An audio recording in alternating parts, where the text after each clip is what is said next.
우리는 하나님의 택하심을 받은 새로운 백성입니다. 아멘. 본문은 우리의 새로운 신분이 무엇인지를 선포해 주심과 더불어서 과거에는 어두움에 있다가 이제는 빛 가운데 거하게 하신 하나님의 그 은혜를 우리가 찬양하자라는 말씀을 오늘 본문을 통해서 우리에게 들려주시고 있습니다. 세상 속에서 자신의 정체성을 찾는, 그리고 그 정체성을 찾고자 하는 많은 사람들을 보게 됩니다. 누구나 자신이 어디에서 왔는지, 또 어디로 가는지, 그리고 결국 어떻게 될 것인지 하는 질문을 던지면서 사는 많은 사람들을 우리가 보게 되고, 우리 또한 그런 궁금증 가운데 살아가기도 합니다. 우리나라가 안고 있는 오명 가운데 하나가요, 고아 수출국이다라는 오명입니다. 고아 수출국 전 세계 1위라고 합니다. 참 불명예스러운 오명이지요. 고아 10명 중 4명을 외국에 입양을 시킨다, 이렇게 풍요로운 나라임에도 불구하고 그 같은 형태를 아직도 벗어나지 못하고 있다라 해서 외국에서 우리를 볼 때 불명예스러운 고아 수출국 1위라는 그런 명칭을 한다고 합니다. 이것은 우리네 갖고 있는 정서 때문에 그렇습니다. 우리네 정서 가운데 불교에서 시작되고 또한 유교로 통하여서 이루어진 우리의 정서 가운데 흔하게 하는 말이 무엇이냐? 검은 머리 짐승은 거두는 게 아니다, 그런 말을 하잖아요. 그 말의 배경은 우리들 마음속에 보상 심리가 있는 거예요. 잘 키웠으면 나중에 그 키운 것으로 말미암아 보상이 좀 있어야 되는데, 그렇지 못한 경우에 대하여서 이와 같이 검은 머리 짐승은 거두는 게 아니다 해서 우리가 그런 고아들을 조금 차가운 시선으로 그렇게 대하고 또한 입양하는 것을 꺼리는 것을 보게 되지요.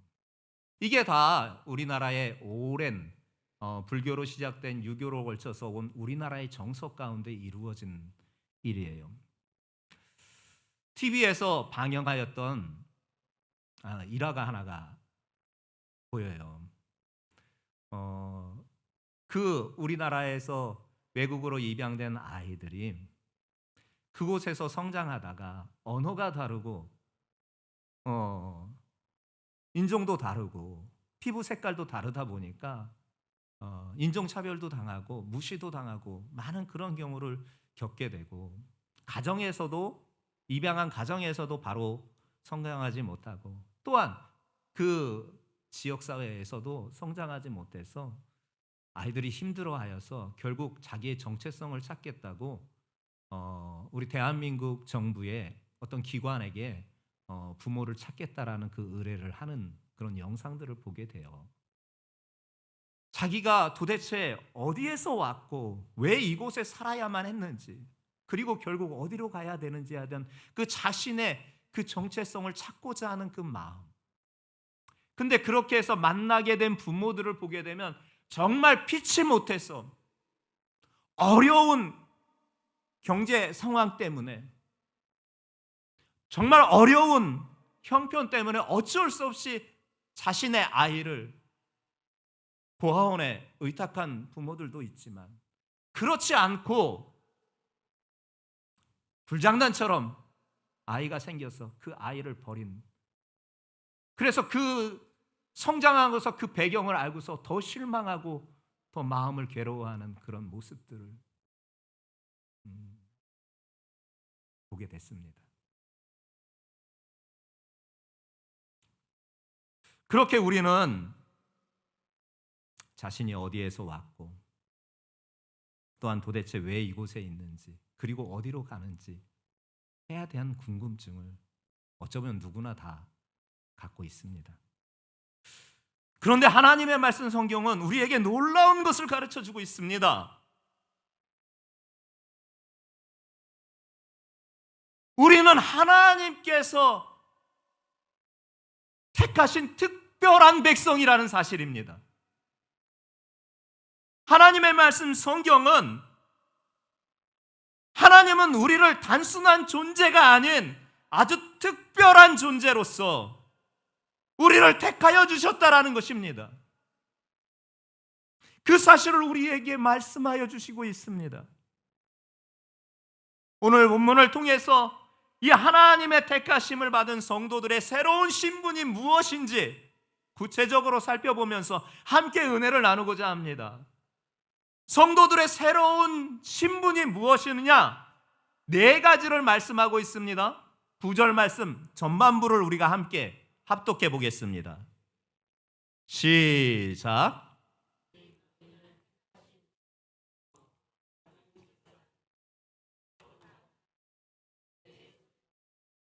아멘. 사도 베드로는요, 이 앞부분에서 불신자들과 신자들을 대조하며 말씀하고 나서 이제 결론적으로 이 말씀을 해주는 거예요. 성도의 아주 특별한 새로운 정체성, 신분이 무엇이냐? 4가지라는 거예요.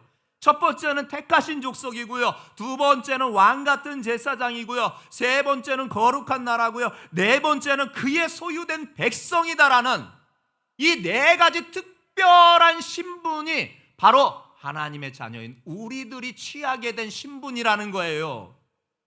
그런데 이 말씀을 종합적으로 핵심으로 여러분들에게 말씀드리자면, 하나님께서는 당신의 택하신 백성들을 존귀하게 여기신다라는 것입니다. 하나님은 여러분을 보실 때요, 얼마나 사랑하시는지, 그렇게 사랑하는 독생하신 아들을 희생시키시면서까지도 여러분 사랑하시는 그 사랑을 나타내 보여주셨고, 그 사랑을 확증해 보여주셨어요. 그분은 여러분들을 보실 때 여러분들을 너무 사랑하셔서 너는 내 보배다, 넌 내 존귀한 자다, 넌 내 사랑이다, 수도 없이 사랑 고백을 우리에게 해주시고 있는 극진하고 무궁한 사랑을 우리에게 나타내 보여주셨습니다. 성도들이여, 하나님께서 여러분들을 보실 땐 여러분들은 사랑입니다. 여러분은 존귀한 자입니다. 여러분들은 보배로운 자들인 줄 믿습니다. 이 믿음이, 이 사실을 믿음으로 내 마음에 새길 때 내 삶이 변화되는 것입니다. 내가 자라면서 성장 과정이 어떠하였든, 가정 형편이 어떠하였든, 부모의 어떤 모습이 나의 인격을 형성하는 데 지배한 역할을 하였든 간에, 그리고 성장해서 만나는 사람들, 만나는 관계, 또한 상황 가운데서 나의 인격이 형성이 되는 것이 분명할진데, 그 상황 가운데에서 좋은 인성으로, 좋은 성품으로 만들어지기보다는 열등감과 자격지심과 피해의식, 이런 것으로 똘똘 뭉쳐 있을 때가 많잖아요. 그리고 세상에서도 이렇게 열등감과 자격지심과 또한 피해의식이 가득한 사람과의 만남을 피곤해합니다. 그들과의 몇 번의 대화를 나눠보면요, 너무 피곤해요. 그래서 사람들이 배타적으로 대하게 되어 있습니다. 그런데 이것이 하나님의 자녀라고, 하나님의 백성이라고 믿는 교회 안에서, 성도들 가운데에서도 자신의 열등감, 자격지심, 피해의식으로 애들 말로 쪄들어 있는 사람들이 얼마나 많은지 이루 말할 수가 없습니다. 그것은 하나님께서 나를 사랑하시고 나를 보배롭게 여기시고 나를 존귀한 자라고 말씀하시는 것이 믿어지지 않기 때문에 어떠한 상황에서 만들어진 내 삐뚤어진 인격이라 할지라도 그 하나님께서 나를 사랑하신다라는 것을, 나를 보배롭게 여기신다라는 것을, 나를 존귀하게 여기신다라는 것을 믿어진다면 그 모든 쓴뿌리들이 한순간에 뽑혀 나가는데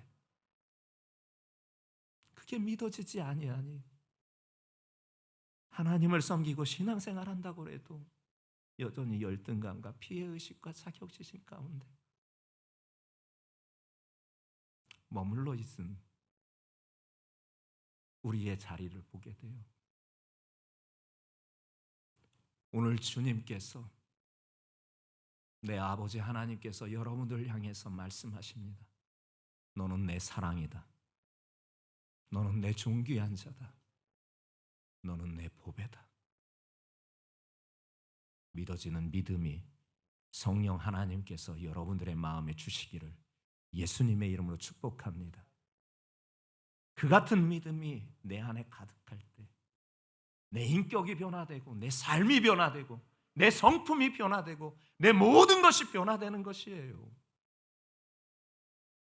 이렇게 종합적으로 여러분들을 귀하게 보신 그 하나님께서 오늘 세부적으로 그러면 네 가지를 우리에게 말씀해 주셨다 하였지 않습니까? 그 첫 번째가 무엇이냐? 택하신 족속이라는 것입니다. 저와 여러분들을 향해서 하나님께서 택하신 족속이라고 말하는 것입니다. 이 택하신 족속이라는 말의 뜻 안에는 이 택하신이란 단어에서 하나님의 주권적인 선택이 있다라는 것을 말씀해주고 있는 것이에요. 이스라엘 백성들을 향하여서 그들이 택하신 족속이지 않았습니까? 그런데 그들의 어떤 모양과 어떤 모습과 어떤 행태와 어떤 인격적인 모습을 보고 그들을 당신께서 택하신 게 아니었습니다.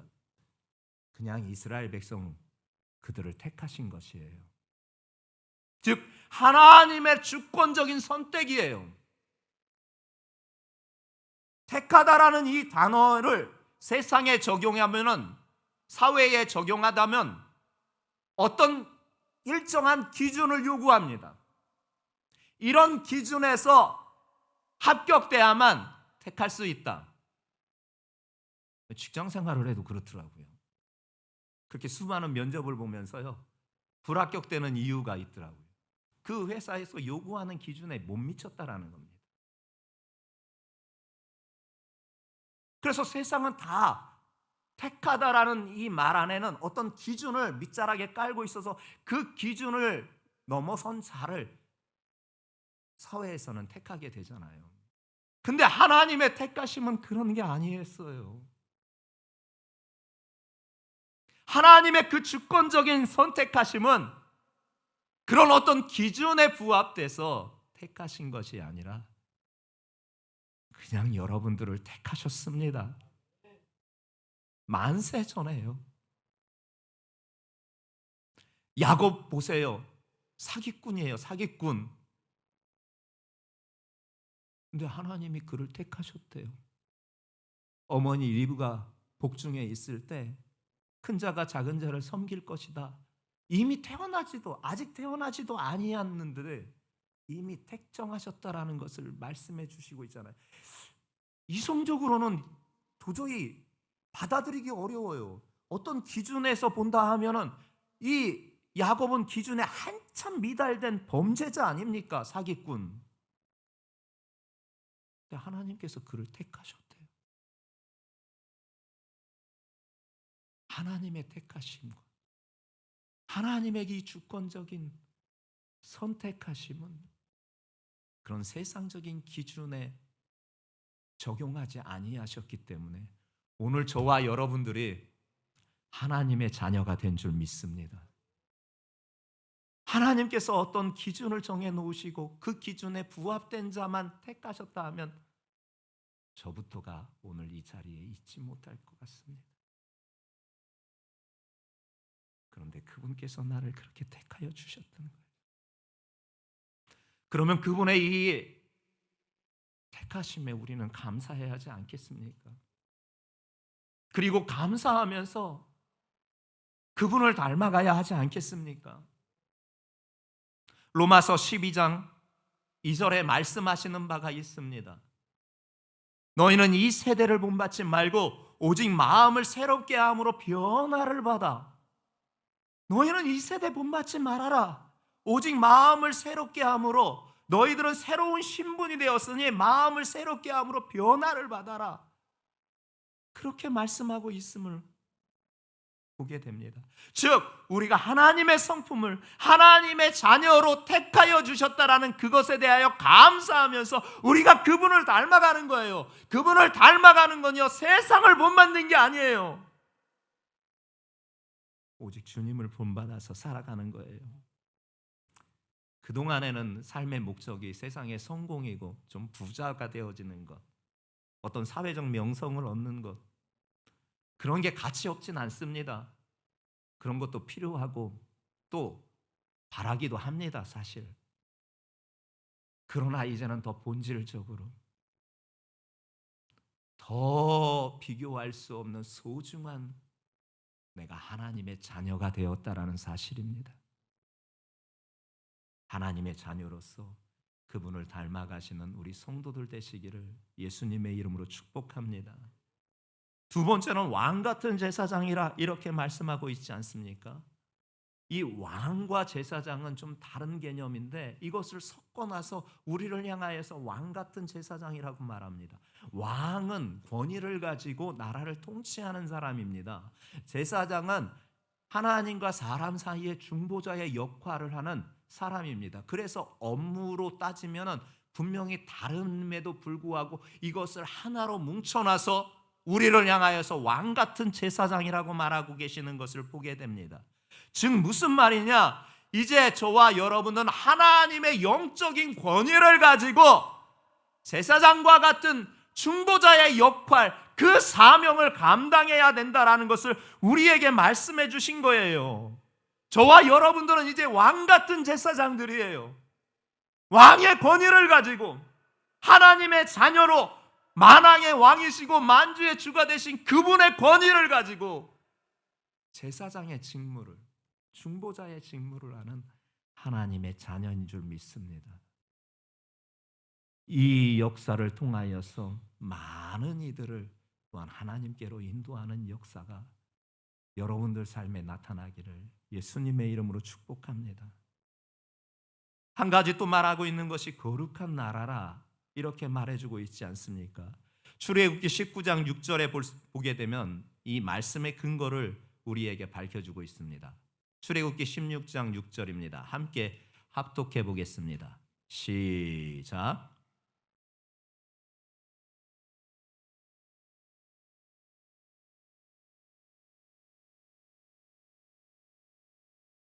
아멘. 여러분들은 거룩한 나라래요. 이 거룩한 나라로 말씀하시는 그 배경 가운데는 여러분들의 거룩한 삶을 그분께서 원하시는 거예요. 여러분들은 거룩한 삶을 이루어 나가야 돼요. 물론 우리의 행위가 거룩할 수가 없어요. 거룩함의 완성을 이룰 수는 없어요. 그러나 거룩함을 이루어 나가는 삶을 살아야 되는 거예요. 단순한 세상의 윤리 도덕적의 수준을 그것을 뛰어넘는 하나님의 말씀에 순종하여서 거룩한 나라로서 거룩한 삶을 살아가기를 주님께서는 원하시는 거예요. 그래서 로마서 12장 1절에 말씀하시는 바 우리의 삶을 거룩한 산 제사로 드리라고, 우리의 삶을 거룩한 산 제사로 드리라고 그렇게 말씀하고 있는 거 아니겠습니까? 여러분들의 삶을 거룩한 삶으로 드리는 우리 성도들 되시기를 예수님의 이름으로 축복합니다. 거룩한 삶을 드리기 위하여선 하나님의 말씀을 사모함이 있어야 돼요. 하나님의 말씀에 순종하여야 하기 때문입니다. 분당 우리 교회에서 시무하고 계시는 이찬수 목사님이란 분이 기도하고 통곡하며라는 책을 저술하였던 적이 있습니다. 그 책의 일부 내용을 여러분들에게 소개하려고 합니다. 내가 자라던 시절만 해도 너무 가난해서 먹을 것이 없었다. 교회에서 전자악기나 드럼 같은 것은 찾아볼 수 없었다. 그저 풍금 반주만 있을 뿐이었다. 빔 프로젝트도 영상 같은 것도 없었다. 주일학교에 가면 창호지 같은데 찬양 가사를 써서 그것을 보며 불렀다. 그러나 그 시절 생각해보면 늘 감동이 되는 게 바로 성경 사랑이었다. 성경을 얼마나 강조했는지 성경을 안 읽으면 먹지도 말라고 가르쳤다. 우리 부모님도 마찬가지였다. 우리 부모님이 신앙 교육을 한마디로 말하면 성경을 안 읽으면 밥 먹지 마라 였다. 영의 양식도 안 먹는데 배고프다고 밥 먹는 것은 온당하지 않다 라고 가르쳤다. 성경을 읽는 것을 소중하게 여겼다. 그래서 밥을 먹으려고 하면 그 앞전에 성경을 몇 장을 반드시 읽어야 했다. 나는 어릴 때 하루에 5원씩 용돈을 받았다. 지금은 찾아볼 수 없는 단위 돈인데 그때는 5원은 그리 큰 돈이 아니었다. 눈깔사탕 5개 정도 살 수 있는 돈이었는데 그나마도 부모님이 성경 한 구절을 암송하지 않으면 안 주셨다. 암송을 못하면 용돈을 받을 수가 없었다. 그래서 내 일상 가운데에서 제일 중요한 일 가운데 하나가 제일 짧은 성경 구절을 찾아서 암송하는 것이었다. 중고등부 시절에는 성경 퀴즈 대회도 굉장히 많았다.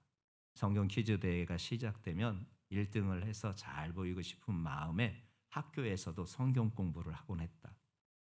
그런데 요즘은 교회에서도 성경 퀴즈 대회 찾아보기 힘든 것 같다. 수능에도 안 나오는데 그걸 누가 공부하겠느냐 말하기도 한다. 시대가 갈수록 점점 황폐해지고 영적으로 피폐한 사람들이 점점 많이 나타나는 것은 바로 우리들이 이 정신을 잃어버렸기 때문이 아닐까 싶다. 성경을 읽지 않으면 밥도 먹지 말아라.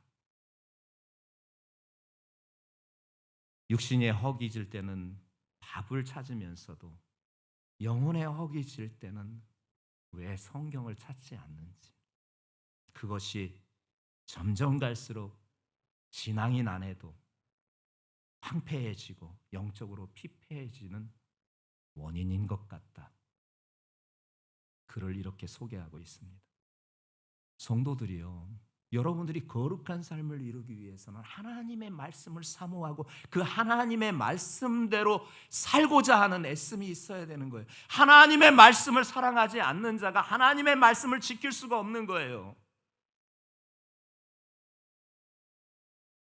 이 목사님의 고백과 같은 이 일이 여러분들에게도 아마 분명히 누군가에게는 이런 간증이, 똑같은 간증이 있었을 거예요. 우리 부모님이 밥을 안 주신다, 성경을 안 읽으면. 우리의 신앙의 선배들은 그렇게 우리에게 신앙을 교육을 시켰고 우리는 그것을 전수받아서 신앙생활을 해왔는데 어느 순간 그것이 사라진 지 오래가 됐지 않습니까?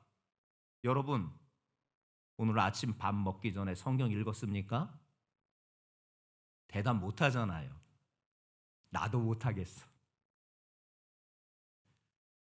거룩한 나라로서 살아가기 위하여, 거룩한 삶을 이루기 위하여서 하나님의 말씀을 사모하고 그 하나님의 말씀을 따라 순종의 삶을 살아갈 수 있는 우리 성도들 모두가 되시기를 예수님의 이름으로 축복합니다. 그 하나님의 말씀이 보화인 것입니다. 하나님의 말씀 안에 우리의 인생의 모든 문제의 실마리가 풀려나는 것입니다. 우리 하나님의 말씀 안에서 하나님께서 주시는 구원의 그 영광을 맛보게 되는 것입니다. 그분의 음성을 직접 듣지는 못하나 그분의 음성을 기록한 우리에게 가장 특별한 계시로 주신 하나님의 말씀 성경이 여러분들에게 있으니 그 말씀을 사모하고 늘 가까이하고 그 말씀을 따라 살아가는 우리 성도들 되시기를 예수님의 이름으로 축복합니다. 그리고 마지막 한 가지가 그의 소유된 백성이라고 말씀하고 있지 않습니까? 이 말의 뜻은 무엇이냐? 여러분 갖고 있는 여러분이 소유한 것을 누구에게 빼앗기십니까? 내 건데 내 거를 누가 빼앗는 것을 여러분 용납하십니까? 안 하시잖아요.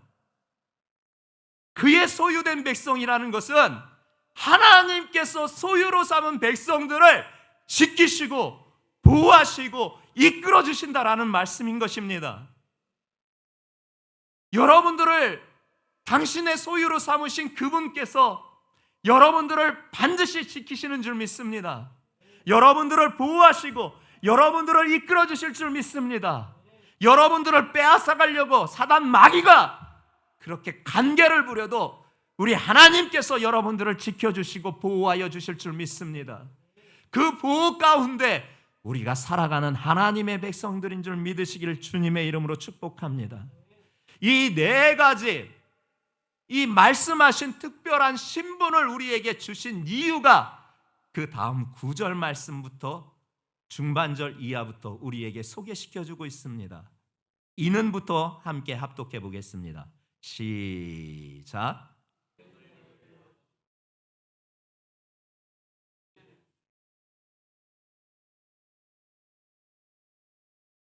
아멘.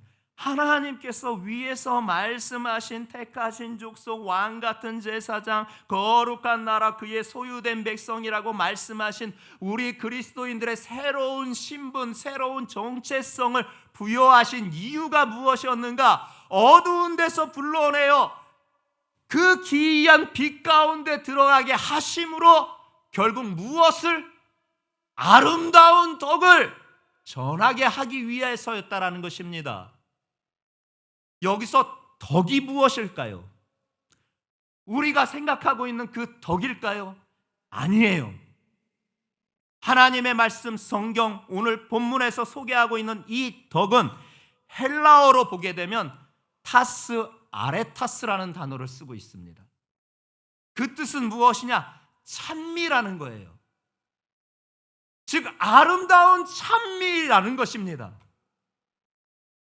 여러분들을 어두운 가운데서 빛으로 인도하신 이유가 무엇이냐?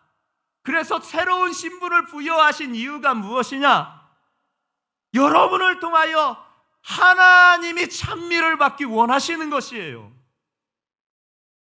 이사야 43장 21절에 말씀하시는 바가 있습니다. 함께 합독해 보겠습니다. 시작.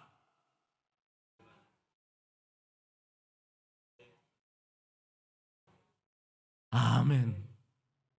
하나님은 여러분들을 지으시고 부르신 이유가 무엇이었는지 분명히 밝혀주셨습니다. 찬송을 받기 위해서입니다. 아름다운 덕, 아름다운 찬미를 하나님께서 받기 원하셨어. 여러분들을 어두운 데서 불러내어 빛 가운데 거하게 하고 이와 같은 택하신 족속이요 왕 같은 제사장이요 거룩한 나라 그의 백성된 특별한 신분을 우리에게 주신 거예요. 그분에게 찬송이 되는 삶을 살아가는 성도들 되시기를 예수님의 이름으로 축복합니다. 찬양하라 내 영혼아 찬양하라 내 영혼아 내 속에 있는 것들아 다 찬양하라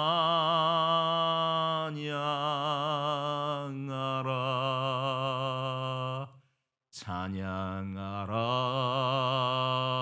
내 영혼아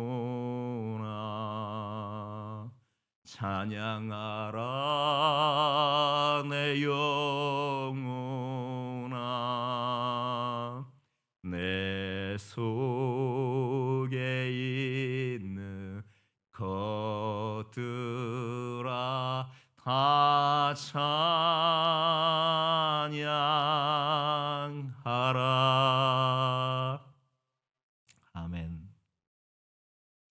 입술로만 찬양하는 것이 아니라 내 영혼까지도 찬양하는, 내 삶으로 찬양하는,